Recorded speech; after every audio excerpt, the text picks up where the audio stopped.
오늘 우리 같이 나눌 말씀은 마태복음 21장 1절에서 11절입니다. 제가 읽겠습니다. 그들이 예루살렘에 가까이 가서 감람산 벳박에 이르렀을 때에 예수께서 두 제자를 보내시며 이르시되 너희는 맞은편 마을로 가라. 그리하면 곧 메인 나귀와 나귀 새끼가 함께 있는 것을 보리니 풀어 내게로 끌고 오라. 만일 누가 무슨 말을 하거든 주가 쓰시겠다 하라. 그리하면 즉시 보내리라 하시니 이는 선지자를 통하여 하신 말씀을 이루려 하심이라. 일러스되 시온 딸에게 이르기를 내 왕이 내게 임하나니 그는 겸손하여 나귀 곧 멍에 매는 짐승의 새끼를 탔도다 하라 하였느니라. 제자들이 가서 예수께서 명하신 대로 하여 나귀와 나귀 새끼를 끌고 와서 자기들의 겉옷을 그 위에 얹음에 예수께서 그 위에 타시니 무리의 대다수는 그들의 겉옷을 길에 펴고 다른 이들은 나뭇가지를 베어 길에 펴고 앞에서 가고 뒤에서 따르는 무리가 소리 높이 이르되 호산나 다윗의 자손이여 찬송하리로다. 주의 이름으로 오시는 이여 가장 높은 곳에서 호산나 하더라. 예수께서 예루살렘에 들어가시니 온 성이 소동하여 이르되 이는 누구냐 하거늘 무리가 이르되 갈릴리 나사렛에서 나온 선지자 예수라 하니라. 아멘.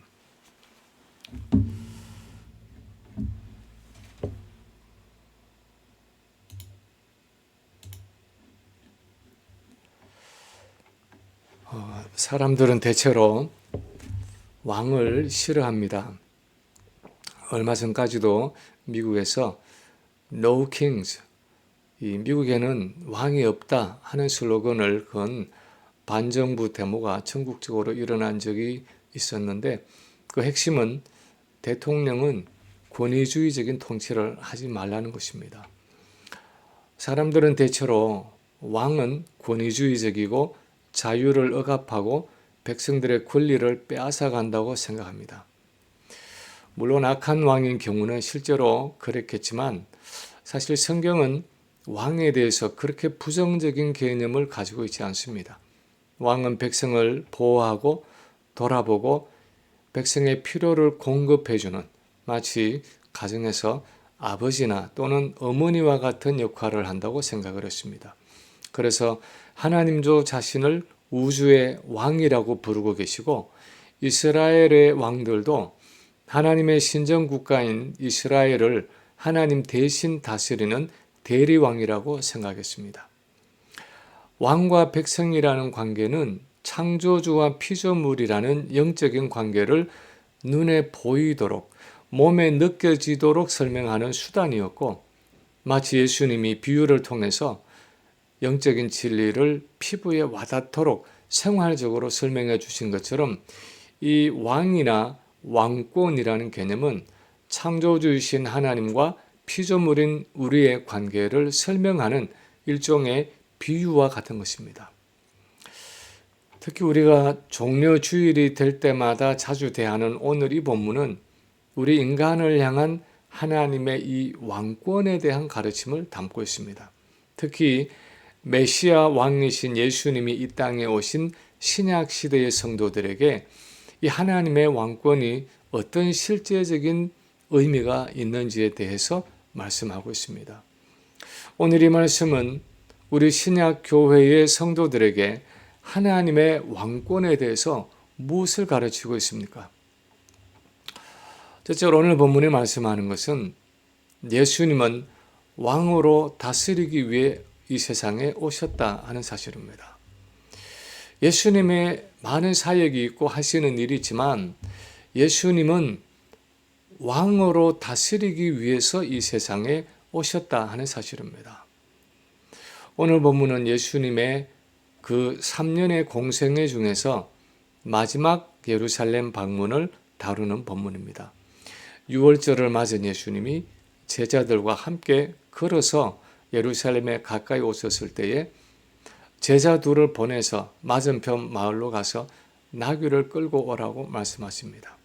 그리고 제자들이 끌고 온 어린 나귀를 타고 예루살렘 성문을 통과해서 들어오셨다 하는 것이 오늘 본문의 내용입니다.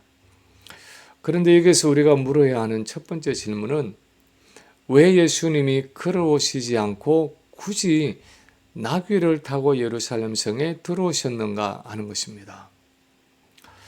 1절에서 말하는 이 벳박의 근처면 예루살렘에서 불과 1.5마일 정도 떨어진 동쪽의 마을입니다. 요즘 우리가 운동 삼아 공원을 걸어보면 한 30분이면 1.5마일을 걸을 수 있습니다. 그 멀리 갈릴리에서도 지금까지 걸어오셨는데 이제 1.5마일을 남겨놓고 왜 굳이 예수님이 나귀를 타셔야 했습니까? 그것도 남의 나귀를 빌려서까지 예루살렘 성에 타고 들어오셔야 할 이유가 무엇이었습니까? 본문에 따르면 구약 스가랴서에 나오는 예언이 성취되고 있음을 보여주기 위함이었습니다. 그렇다면 도대체 스가랴는 무엇을 예언했습니까? 4, 5절에 보면 이렇게 말씀합니다. 이는 선지자를 통하여 하신 말씀을 이루려 하심이라. 일러서되 시온 딸에게 이르기를 내 왕이 내게 임하나니 그는 겸손하여 나귀 곧 멍에 매는 짐승의 새끼를 탓도다 하라 하였느니라. 내 왕이 내게 임하시나니 하는 말씀처럼 예수님은 바로 구약시대의 이스라엘 백성들이 오랫동안 기다리던 메시아 왕이라는 것입니다. 자신이 왕이라는 사실을 사람들에게 분명하게 나타내 보여주기 위해서 일부러 나귀를 타고 입성하셨다 하는 말입니다. 그래서 구약 성경에 정통했던 바리새인들은 예수님의 이 나귀 세리모니가 무엇을 의미하는지를 금방 알아차렸습니다. 배경구인 누가복음 19장에 보면 찬송하리로다 주의 이름으로 오시는 왕이여 하는 그 무리들의 외침에 대해서 바리새인들이 예수님께 이렇게 따집니다. 선생이여 당신의 제자들을 책망하소서. 다시 말하면 당신은 왕이 아니지 않습니까?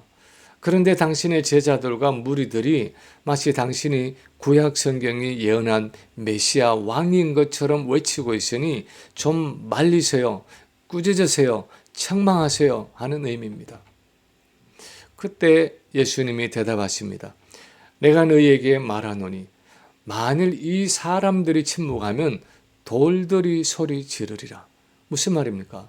그들의 외침이 맞다는 것입니다. 나는 왕으로 다스리기 위해서 이 땅에 온 메시아가 맞다는 것입니다. 그래서 왕으로 오신 예수님의 정체성을 그 누구도 부인할 수 없다는 것입니다. 비록 지금 너희들이 나의 왕권을 인정하지 않고 있지만 내가 너희를 다스리기 위한 왕으로 이 세상에 왔다는 사실은 침묵한다고 해서 변하지 않는다 하는 말입니다. 예수님은 이렇게 자신이 왕으로 오셨다는 사실을 분명하고 확실하게 나타내기 위해서 일부러 나귀 세리모니를 하면서 예루살렘 성을 들어오셨지만 그 당시 바리새인들도 그랬고 오늘날 많은 그리스도인들도 예수님을 왕이라고 인정하지 않고 살아갈 때가 많습니다. 많은 사람들이 미래에 예수님이 재림하실 때 이 땅에 1000년 동안 메시아 왕국이 건설되고 그때 예수님이 왕으로서 이 땅을 다스릴 것이라 생각합니다. 그때는 우리가 왕이신 예수님께 온전히 순복할 것이다 하고 말합니다. 어떤 그리스도인들은 우리가 죽어서 천국에 가면 그때 예수님이 왕으로서 그곳에 있는 모든 사람을 다스리시고 우리는 하나님 나라의 백성으로서 그분의 왕권에 순복하며 살아가게 될 것이라고 생각합니다. 그런데 오늘 본문이 말씀하고 있는 것은 스가랴서에서 내 왕이 내게 임하나니 할 때에 그 예언은 예수님이 재림하신 후에 1000년 동안 이 땅에 이루어질 미래의 왕국을 말하는 것이 아니라 아니면 예수님의 재림과 마지막 심판을 통과하고 영원한 천국에서의 왕권을 말하는 것이 아니라 예수님의 초림, 즉 그분의 성육신 때 왕으로 이 땅에 오셨고 그래서 그분이 다스리는 메시아 왕국은 이미 시작이 되었다는 것입니다. 비록 사람들은 그것을 깨닫지 못하고 그래서 그 왕권을 거부하고 왕이신 예수님을 십자가에 못 박아 죽였지만 예수님이 그렇게 자주 언급하셨던 하나님 나라는 왕으로서 그분이 이 땅에 가져오신 그 메시아 왕국에 대한 이야기라는 것입니다. 내가 이 천국을, 내가 이 하나님 나라를 무엇으로 비유할까 하면서 주신 겨자씨의 비유나 누룩의 비유와 같은 많은 예수님의 비유들은, 그리고 니고데모에게 사람이 물과 성령으로 나지 아니하면 하나님 나라에 들어갈 수 없느니라 하시던 그 하나님 나라는 바로 예수님의 초림으로 이 땅에서 시작된 현재적인 메시아 왕국의 이야기라는 것입니다. 왕이신 그분이 이 땅에 오심으로 메시아 왕국인 하나님 나라가 이미 도래했고, 그래서 우리는 지금 그분의 왕권에 온전히 순복해야 한다는 것입니다.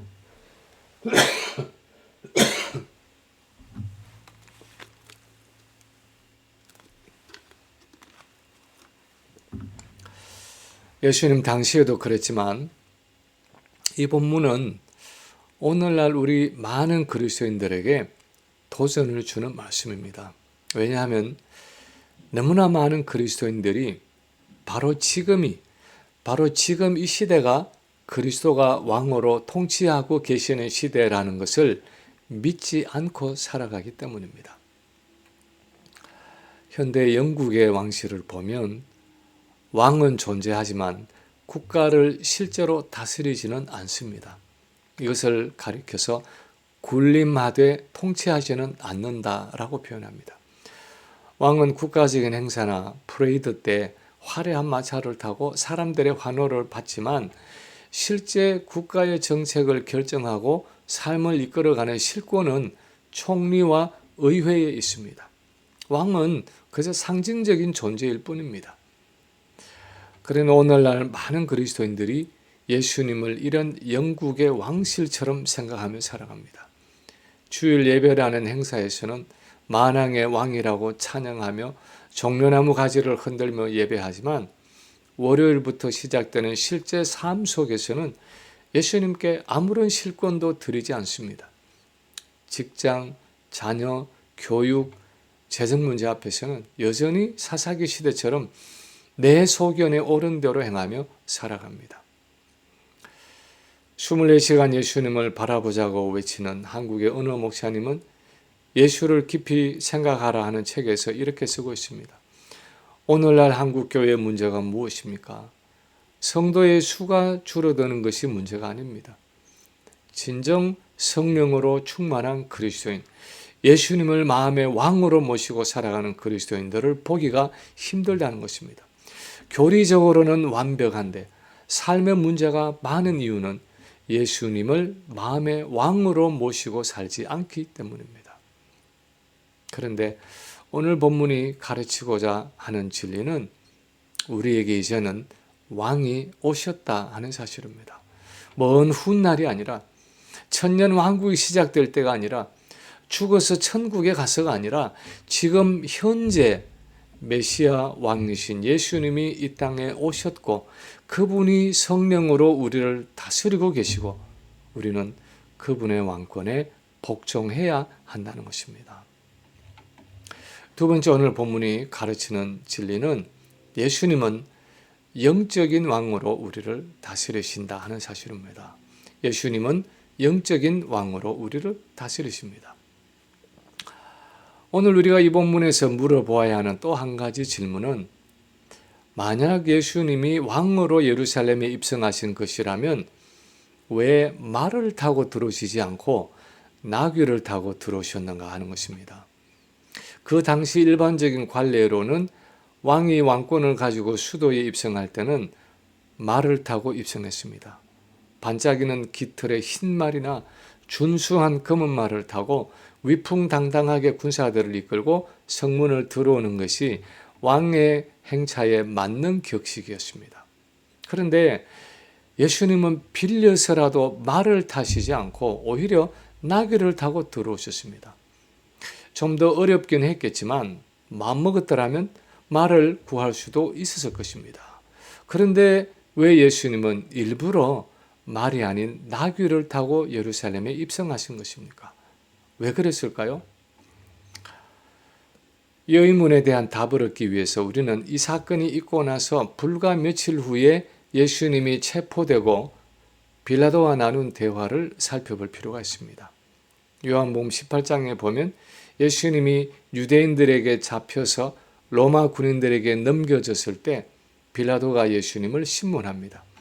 그 죄목 중에 가장 중요한 것이 예수님이 자신을 왕이라고 주장했다는 사실이었습니다. 소위 반역죄입니다.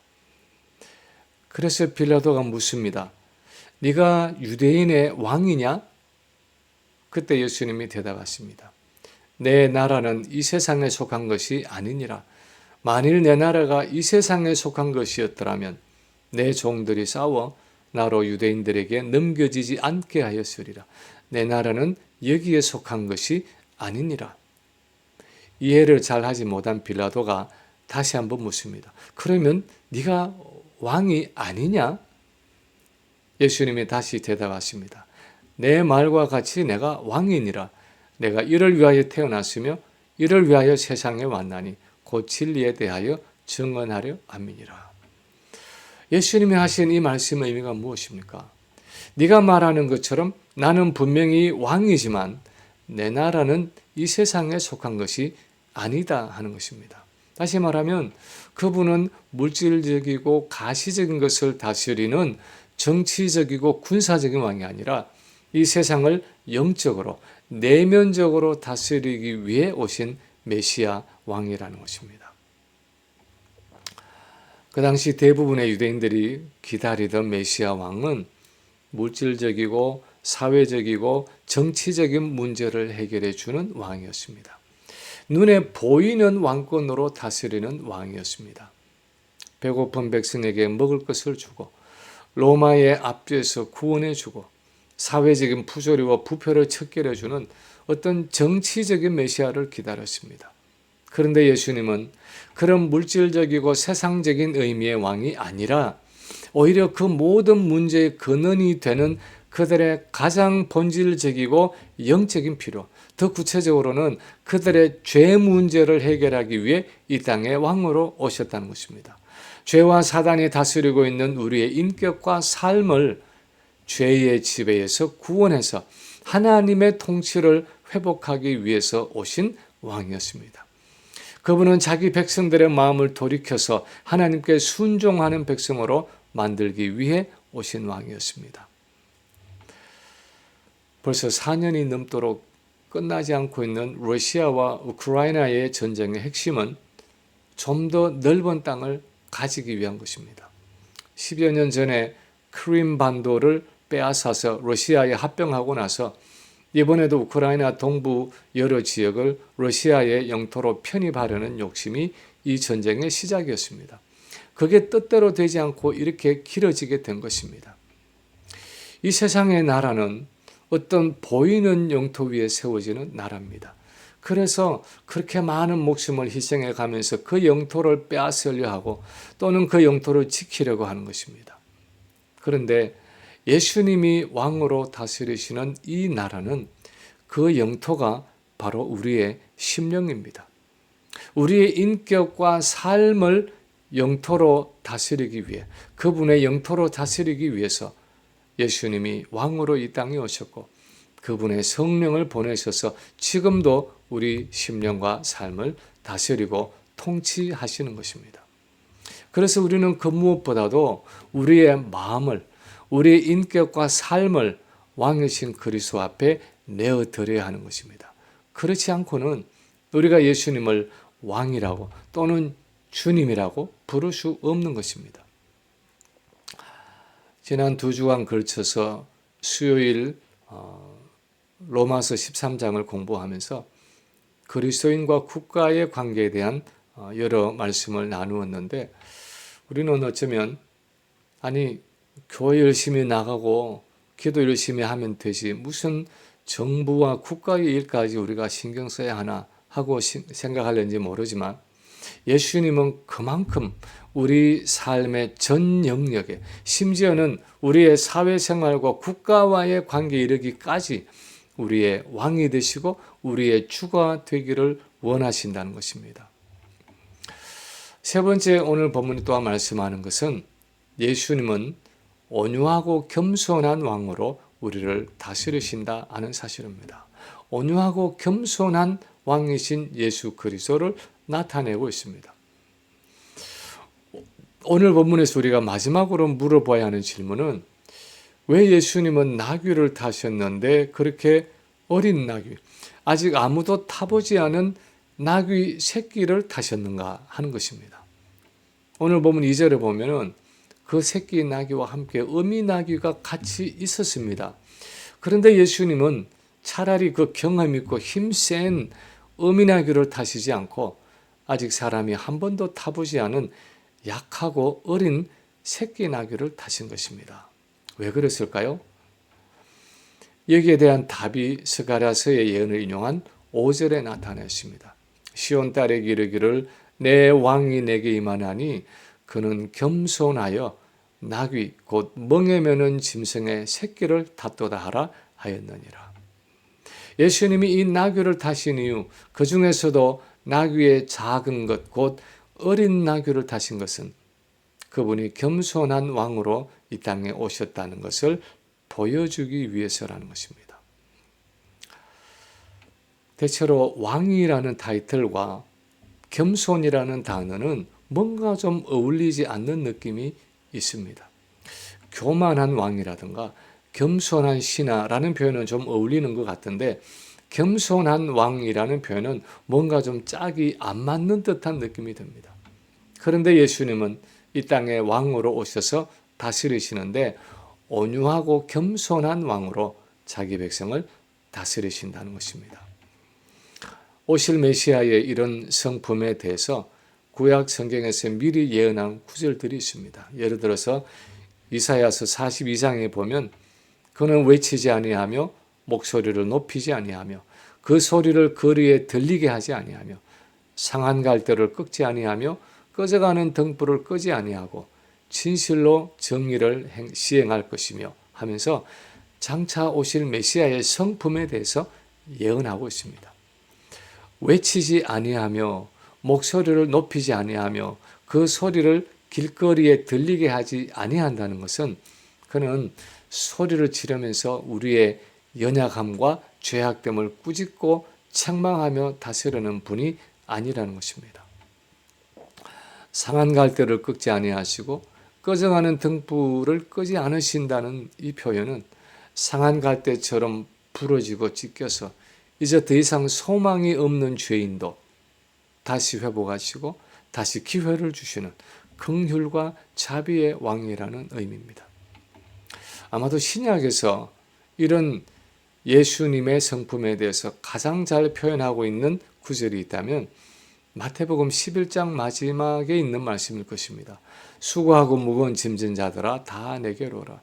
내가 너희를 쉬게 하리라. 나는 마음이 온유하고 겸손하니 나의 멍에를 메고 내게 배우라. 그리하면 너희 마음이 쉼을 얻으리니 이는 내 멍에는 쉽고 내 짐은 가벼움이라. 왕이신 예수님이 말씀하시기를 나는 마음이 온유하고 겸손하니 내게서 쉼을 얻으라고 말씀하십니다. 그분은 소에게 무거운 멍에를 메워 쟁기나 수레를 끌게 하면서 뒤에서 잔인하게 채찍질하면서 모는 폭군과 같은 왕이 아니라 무거운 수레를 끌면서도 손수 우리와 나란히 멍에를 메고 함께 짐을 져주시는 겸손한 왕이라는 의미입니다. 우리가 예수님을 왕이라고 말하고 또 주님이라고 부르면서도 실제로 예수님께 우리의 삶을 맡기지 못하는 이유가 무엇입니까? 많은 경우에 우리의 삶을 그분께 전부 맡기면 10중 8구 내가 불행해질 것이라고 생각하기 때문입니다. 내가 원하는 대로 살아가지 못할 것이라고 생각하기 때문입니다. 내 인생에서 많은 것들을 포기해야 할 것이라고 생각하기 때문입니다. 20세기 최고의 기독교 변증가이자 영문학자였던 C.S. 루이스는 예수 믿기 전 무신론자였던 시절 하나님을 우주적인 간섭자라고 불렀습니다. 그는 하나님을 자신의 삶에 간섭하여 모든 자유와 즐거움을 빼앗아가는 독재자나 폭군으로 생각했습니다. 그래서 예수님을 왕으로 인정하는 것을 극도로 두려워하고 회피했습니다. 마침내 하나님의 살아계심을 인정하고 무릎을 꿇었던 날, 스스로를 가리켜서 전 영국을 통틀어 가장 우월하고 마지못해 항복한 회심자라고 스스로를 이름 붙였습니다. 그런데 자신의 삶을 하나님께 내어놓았을 때 그가 만난 예수님은 폭군이 아니라 자신을 참된 기쁨과 안식으로 인도하는 온유하고 겸손한 왕이었습니다. 루이스는 예수님의 사랑에 정복당해서 자발적으로 남은 생애를 헌신했는데 훗날 자기 자서전 이름을 예기치 못한 기쁨, surprised by joy라고 이름을 붙였습니다. 정말 그렇습니다. 예수님은 왕으로 우리를 다스리시지만 억지로 우리를 끌고 가시는, 힘으로 우리를 다스리시는 왕이 아니라 온유함과 겸손함으로, 사랑과 희생으로 우리를 다스리시는 분입니다. 우리에게 말로 표현할 수 없는 기쁨을 주시는 분입니다. 그것을 우리에게 알도록 하기 위해서 예수님은 연약한 어린 나귀를 타고 그 성을 들어오신 것입니다. 이제 말씀을 마칩니다. 코리 텐 붐은 2차 세계대전 중에 열악한 나치 수용소에서 마지막까지 살아남은 신앙인입니다. 전쟁이 끝난 후에 전 세계를 다니면서 간정 집회를 했는데 그리스도인이면서도 그녀가 여전히 떨치지 못했던 불안감에 대해서 이렇게 말한 적이 있습니다. 나는 내 인생이라는 집의 모든 방을 예수님께 내어드렸습니다. 거실도 서재도 침실도 다 내어드렸습니다. 그런데 내가 여전히 불안한 이유를 몰랐습니다. 그런데 어느 날 그 이유를 깨닫게 되었습니다. 나는 예수님을 내 집에 손님으로 초대했을 뿐 주인으로 모시지 않은 것입니다. 손님에게는 방을 내어줍니다. 그러나 주인에게는 열쇠를 내어줍니다. 손님에게는 방을 내어줍니다. 그러나 주인에게는 열쇠를 내어줍니다. 라고 말했습니다. 종려주일에 나귀를 타고 오신 예수님은 손님으로 오시는 분이 아니었습니다. 그분은 왕으로 오신 분이었습니다. 그분은 우리에게 방 하나를 요구하시는 분이 아니라 집 전체의 열쇠를 요구하시는 분입니다. 우리는 그분을 어떻게 맞아들이고 있습니까? 그분은 우리에게 손님입니까? 왕입니까? 이 종려주일을 맞아서 다시 한번 온유하고 겸손한 사랑의 왕으로 오신 그 예수 그리스도를 온전히 바라보고 그분을 내 마음과 내 삶 속에 진정한 왕으로 모시고 살아가는 우리 모든 성도들이 되시기를 주님의 이름으로 간절히 축원합니다.